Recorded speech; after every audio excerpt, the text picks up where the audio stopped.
Assalamualaikum warahmatullahi wabarakatuh. Yang terhormat Bapak Turjangun selaku dosen pengampu mata kuliah kewirausahaan.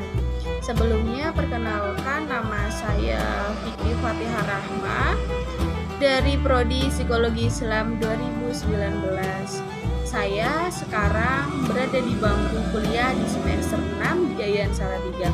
Sebelumnya dalam video ini kita diberikan tugas untuk membuat proyek video suruh menceritakan tentang lika-liku kehidupan bersama orang tua, usaha yang dijalankan oleh orang tua. Jadi semoga teman-teman semua berkenan dalam menyaksikan video yang saya buat dari awal hingga akhir. Sebelumnya saya ucapkan banyak terima kasih untuk teman-teman semua. Semoga kita selalu diberikan kesehatan dan kemudahan dalam mencari ilmu. Sekian, wassalamualaikum warahmatullahi wabarakatuh.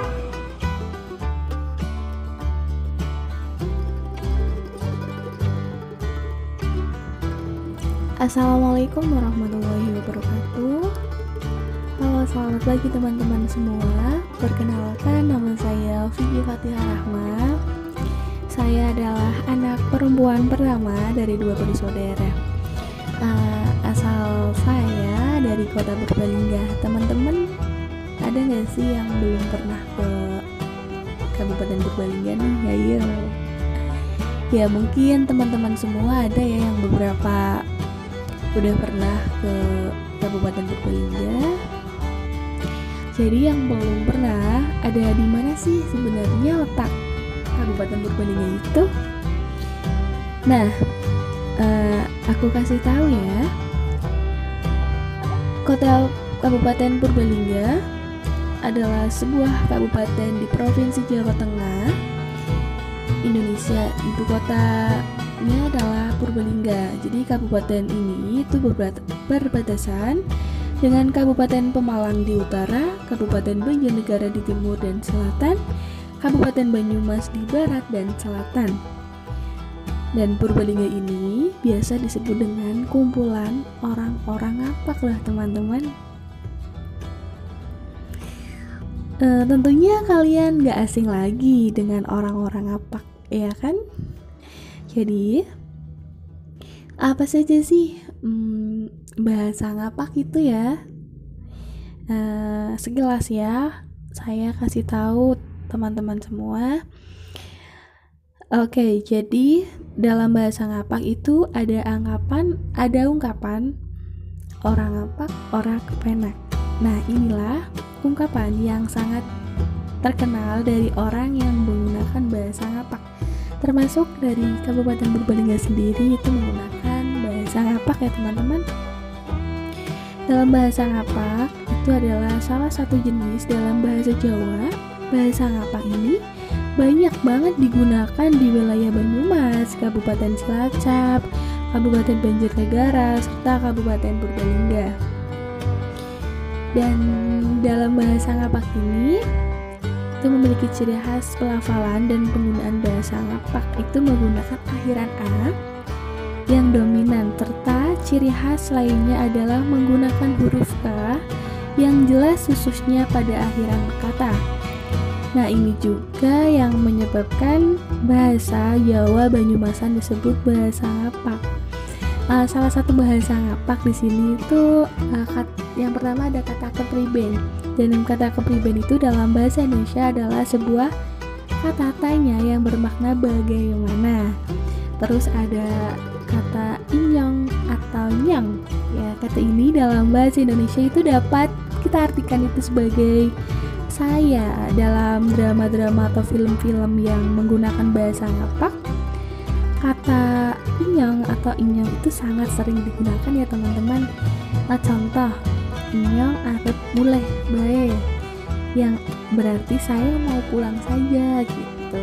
Terus yang ketiga itu ada bahasa teman ya. Dalam teman bahasa ngapak itu berarti sangat, bukan teman-teman ya, tapi ada kata teman sendiri. Teman itu sangat.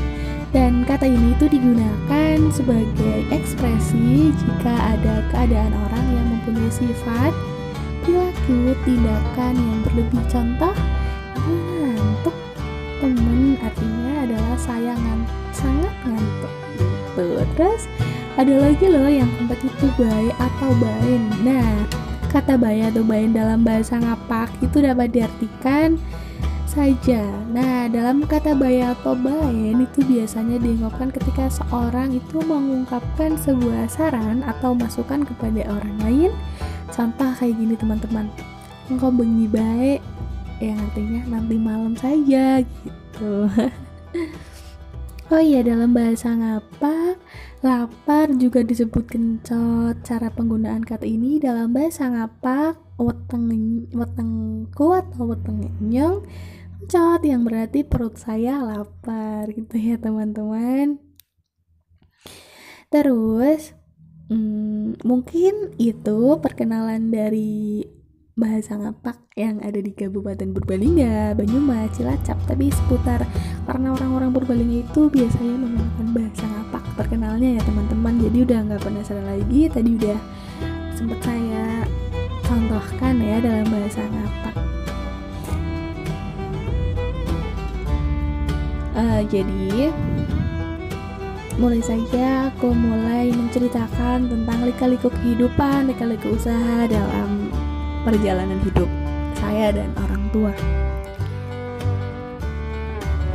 Singkat cerita, aku memiliki adik bernama Habli. Ya, adik saya itu masih duduk di bangku sekolah dasar. Alhamdulillah, saya dilahirkan dengan lengkap dengan dua orang tua. Orang tua bekerja sebagai seorang pedagang sejak tahun 1999.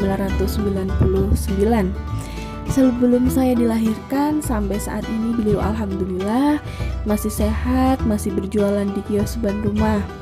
Sebelum ada kios, bapak saya jualan keliling pada saat saya masih kecil. Kehidupan yang sederhana membuat kami sangat menghargai satu sama lain, mempunyai waktu bersama yang cukup. Menurut saya itu adalah hal yang membuat sangat bahagia. Kehidupan yang selalu ada pasang surut, jatuh bangun, tapi menurut kami itu tidak menjadikan alasan untuk menyerah dalam kehidupan yang sederhana ini.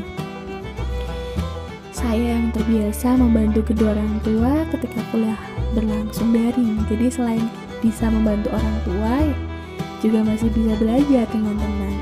Orang tua saya hanya seorang penjual mie ayam ya teman-teman. Dari tahun 1999 dengan cinta rasa yang lezat membuat pembeli itu merasa jatuh cinta dan rasa yang lezat. Dari tahun ke tahun yang tidak pernah berhenti untuk terus berjualan, walaupun ya cukup buat mencukupi kehidupan sehari-hari untuk memutar modal untuk bisa berjualan setiap harinya, setiap menjadi sebuah masalah bagi kami. Sedikit atau banyak rezeki yang diterima selalu kita syukuri, dan alhamdulillah bisa bersama dalam satu keluarga yang sakinah mawaddah warahmah ini. Setelah